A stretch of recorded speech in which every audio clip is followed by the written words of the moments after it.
Now, as I was saying in the last chapter, EQ isn't always the best way to attenuate the vocal before additional processing. It's great in a static way, but if we need the attenuation to be dynamic, then a multi-band processor is a lot more helpful. In this particular example, I'll use a frequency-specific compressor, usually called a deesser, to attenuate the vocal's excessive sibilance.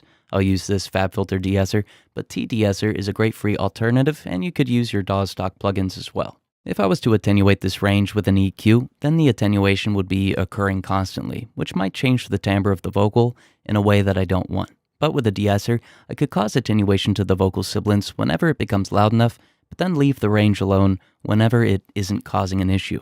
Now, finding the exact range to attenuate can be a little challenging. Using your ears is always the best method, but a frequency analyzer is also going to be helpful.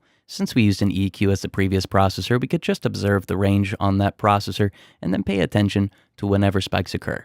Then we'd set the range for our deesser to this range. I'll attenuate as much as needed, but I'm going to try to avoid more than 6 dB of attenuation. If deessing is used too aggressively, the vocal could lose some needed detail, which might make it harder to make out the words.